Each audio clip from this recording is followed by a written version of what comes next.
play under the brightest lights and on the biggest stage. It's also a place where less familiar names can break through and announce themselves to the world. History will be made, but who will achieve it?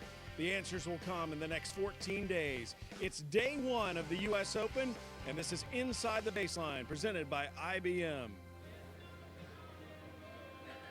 And good morning, everyone. The calm before the storm, a humid, overcast day greeting the thousands flooding into the USTA Billie Jean King National Tennis Center for day one of the year's final major, the U.S. Open. And hello, everyone. I'm Sam Gore. I'll be honored to be joined by Renee Stubbs and Jimmy Arias as we preview the day's action as well as look ahead into the tournament and get you up to date into all the storylines that are taking place in this year's U.S. Open. Let's go ahead and jump right into the men's feature matches today because there are some very interesting matches on the schedule. Kei Nishikori, last year's runner-up, had to pull out of Canada with an injury. He will have a very difficult opening round against Benoit Paire of France. Marin Cilic, the defending champion, against Guido Pella of Argentina. Novak Djokovic, who's only won the title here one time, begins his attempt against Sosa. Milos Raonic has had a lot of question marks this summer as well. He has not had the kind of summer he had last year. He will face American Tim Smyczek in the opening round. And the big match which will take place tonight, Rafael Nadal and Borna Coric. On the women's side, last year Cibulkova was the upset victim. Today she will try to upset Ana Ivanovic. Monica Puig from Puerto Rico will face Venus Williams. Coco Vandeweghe against Sloane Stephens. That'll be a hard-hitting All-American match. And Madison Keys, who is looking for that breakthrough major here in the U.S., will take on Klara Kukalova. And Serena Williams tonight pursuing that elusive calendar year Grand Slam. And I welcome in Renee Stubbs. Stubbsy, good morning. Good morning. Great to be here, Sam. I want to jump right into Serena Williams with you because obviously she's trying to become the fourth woman ever to win all four majors in the same year. To me, in watching her this summer, I have observed that the only thing stopping her is herself.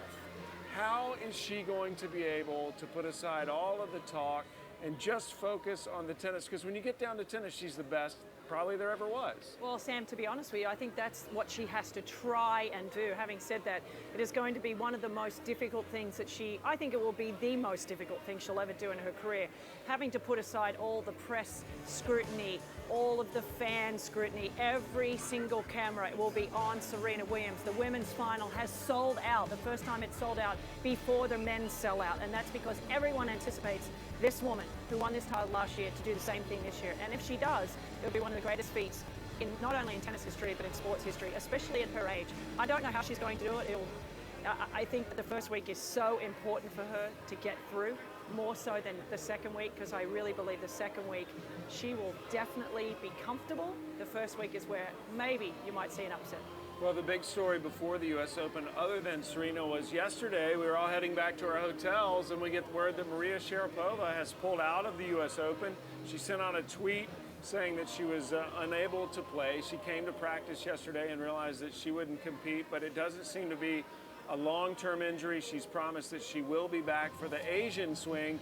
And Renee, what does this mean for the tournament? And is it really as big a loss as we think it is, because she was in Serena's half of the draw? Well, I think as far as Serena's quest for history, there's no question that I don't think that it mattered to that. I think that we all know that Serena, if she were to face Maria in the semifinals, that was a foregone conclusion that Serena would win that match just because she's had such a great record against Maria. I just think for the overall big picture of the women's game, she's such an absolute international superstar. TV would prefer to have Maria Sharapova on the schedule. I think for the tournament overall, it's a huge loss. But other than that, I think that as far as Serena's quest, I don't think Serena worries too much about it. Well, Sharapova we know is out. Let's talk about some other contenders. Simona Halep all of a sudden has risen to the top. She's had an excellent summer. She has put herself in the conversation as one of the favorites to challenge Serena as well. Yeah, you're absolutely right. And Halep, it came into Toronto not having played at all since Wimbledon. She struggled through that week physically, saying how exhausted she was and how tired she was. But then in Cincinnati, she really showed everybody not only that fitness-wise she was there, but she was mentally there. It was a good match against Serena, but hopefully it might be another final we see here in New York. You just saw Caroline Wozniacki in New Haven. Your impressions of her heading into the Open? Well, I was just happy to see her running and running without pain because she showed a little bit of knee pain in the semi-finals, but overall getting a lot of matches under her belt. In Stanford, she was injured. It was a disastrous US Open swing for her, but she's come in now to the US Open with a few really good matches under her belt in New Haven. And if she were to get through 3 or 4 rounds, then she's always a danger. In terms of most legitimate challenger, is Petra Kvitova that for Serena Williams? She played such great tennis last week in New Haven. She had the hardest draw of anybody. She did have a bye, but guess what? She looked really good, especially in the final. But having said that, she's never done well here in New York, and the conditions don't suit her. It's very hot conditions in this first week, and that really hurts Petra. But if she were to get through the first week, then of course a danger. All right, well, let's talk about some of the other contenders that we may see this week, because there are a lot of names that we could touch on the women's side other than Serena. How about Pliskova? That's an interesting player to me. Your thoughts of her? Well, Pliskova won the Emirates Airline US Open Challenge Series because she played more than 2 events. So when she played the 3rd event and you make points in that event, you double your points. So that's the reason why she ended up winning the the Emirates Airline US Open Series. But she's a danger. She's got a huge serve. It's the second most aces on tour behind Serena. Beautiful serve, great here with the ball, but will she do well here at the US Open? That's still to be answered. Well, the Cinderella story of the summer was 18-year-old Belinda Bencic. She's in Serena's part of the draw as well. They could meet in the quarterfinals. You know, the one thing that you look for in young players is their mental belief in if they believe they can win. And what I saw in Toronto from Bencic is that she wants to not only win, but she loves the pressure. And that win over Serena was remarkable. Serena not at her best, there's no doubt about that. But Bencic showed that she could back it up by then winning the match after that in the finals. Certainly got a walkover in the 3rd, like a default in the 3rd set, but she is an impressive young lady. Speaking of impressive young ladies, for the Americans, Madison Keys would be someone you'd talk about, obviously now working with Lindsay Davenport. Yeah, Madison Keys is in that section up with Serena Williams, but she's the biggest hitter on the women's tour. She serves huge. She's a huge danger. There will be so much pressure on such young shoulders here at the US Open to be the next great American. But guess what? She made the semis of the Australian Open, so she's had great success in slams, quarters of Wimbledon. Let's hope, fingers crossed, that Madison moves through in the draw. Well, finally, Renee, I don't know if she's a threat to win the title anymore. She certainly could be. I'd love your thought on that. But how about Venus Williams? Can she at least get to the quarters to face Serena? Well, for Venus, it's all about getting through the first early matches as well. And fitness-wise, the Sjogren's a disease that she struggles with. But wouldn't it be great to see Venus and Serena move through and play each other in such that quest for history for Serena? But look, fingers crossed again for Venus that we have her move through. Unfortunately, they're all in the same section of the draw. Well, the 4th member of our team this week is Chanda Rubin, and Chanda has our IBM Game Changers segment with a more in-depth look at Serena Williams. I'm here with Elizabeth O'Brien with IBM, and we're here to talk in depth about the numbers of some of the top American women. Well, we've looked at Serena's stats, obviously, but we've also looked at 2 other young American women who've had great years, Madison Keys and Coco Vandeweghe. And what we've noticed is that their serve stats are fairly similar to Serena's. Their return stats, however, are slightly different, and their ace stats are slightly different. Well, these 2 young women have very big serves in their own right, and they can dominate on service games just like Serena can. But it is the return game where they fall off a little bit. They're below the top 10 in return games won, where Serena is at the top of the field. And that's an area where Keys and Vandeweghe can improve on. If they can get a little bit more consistent in those return games, they can definitely compete for those top spots. So we pulled back after that, and we looked at the field of women in the top 20 and the top 100 to look at sort of where they were in terms of ages as we start thinking about up-and-coming women. And what we noticed is most of the women in the top 20 and the top 100 seem to be concentrated in the 25 to 30-year-old age group, which I think is older than it used to be.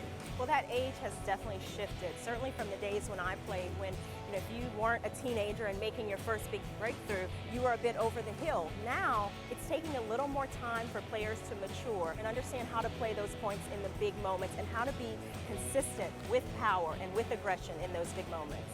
And we've noticed the same thing with the men, who are actually skewing even slightly older. If you look at 30 and over, there are a lot of men in the top 100 and top 20. It takes a little more time for the guys to mature, and a lot of it is about finding the consistency when those big points are at hand. And that's what, the young players on the guys' side, some of the 18, 19, and 20-year-olds, we're seeing them struggle to try to find that consistently in big matches. A really good example of that was here last year. Marin Cilic, in his first 5 rounds, he averaged about 40 winners per match and 40 errors per match. In his last 2 rounds, he maintained the average of 40 winners per match, but went down to about 25 errors. And when you are continuing to be dominant off the serve, as Cilic is, and when you consider how well he can play from the ground, he gave his opponents no place to go to, and we particularly saw that in his final, which was outstanding. So Sam, we've had a chance to take a look at a lot of numbers. We'll see if Cilic can match his performance from last year, or who else can step up and match power with consistency.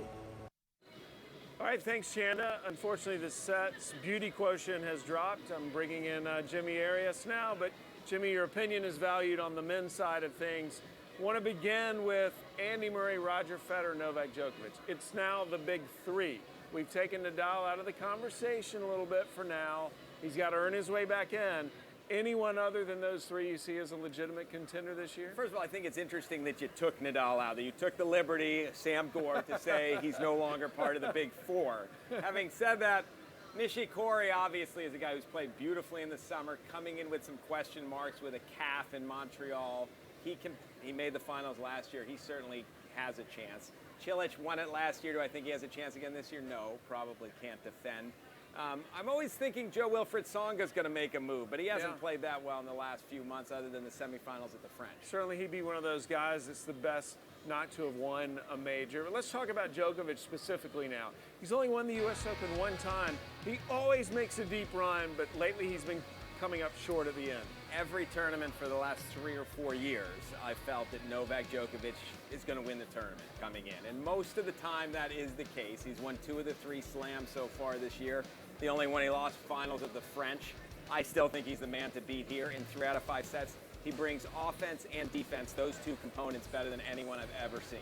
Well, Roger Federer, by beating Djokovic in Cincinnati, became the number 2 ranked player in the world. He's the number 2 seed. How do you see his chances? 2 or 3 years ago, if you'd asked me how would these chances be in 2015, I would say 0. But after the way he played in Cincinnati, I feel like, wow, he is really still at the top of his game, and he's adding some things. All of a sudden, he's not just serving and volleying, he's returning and volleying and doing it incredibly well. Can he do it in 3 out of 5 sets? That's the question. Well, the other of the big 3 is Andy Murray, a former champion here as well. Andy Murray, similar story almost to Nadal last year. Coming in, he had a terrible year last year. Barely made it into the World Tour finals.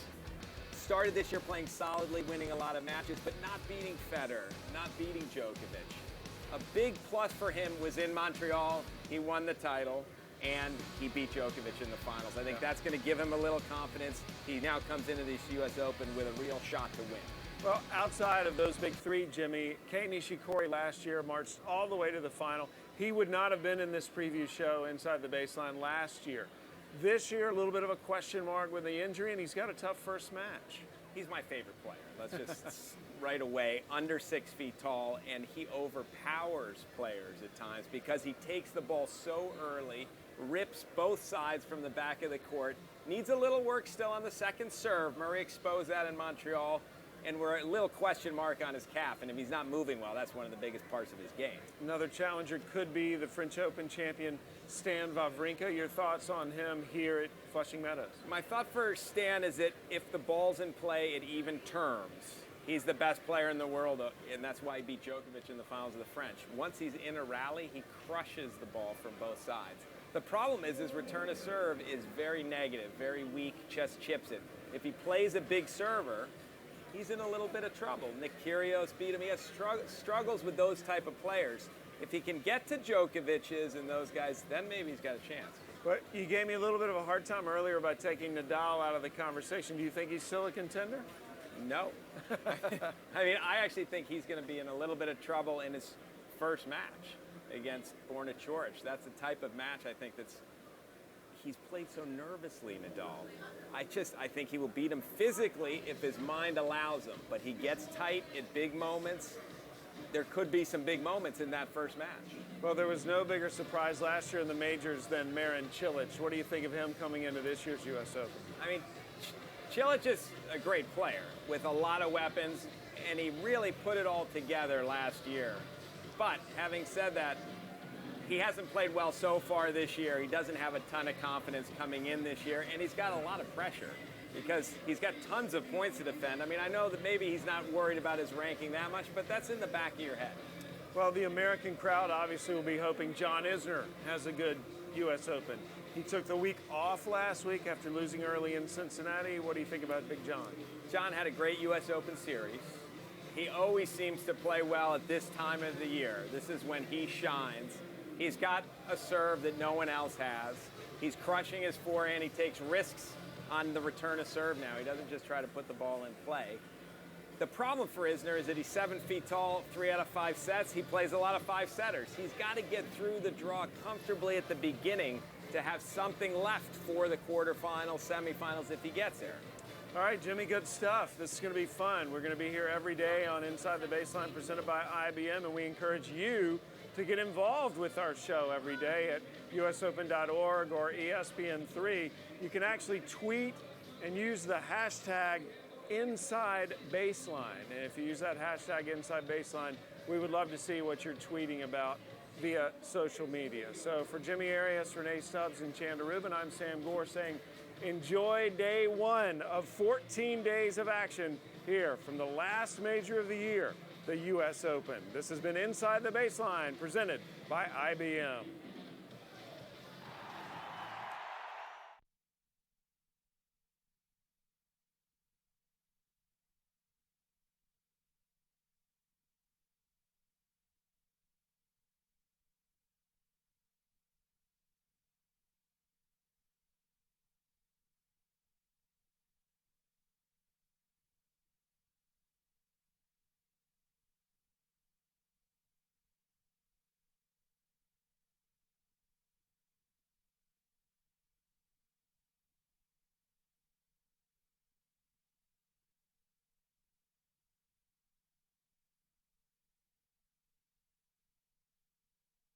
Weeks every summer, New York City becomes the center of the tennis universe.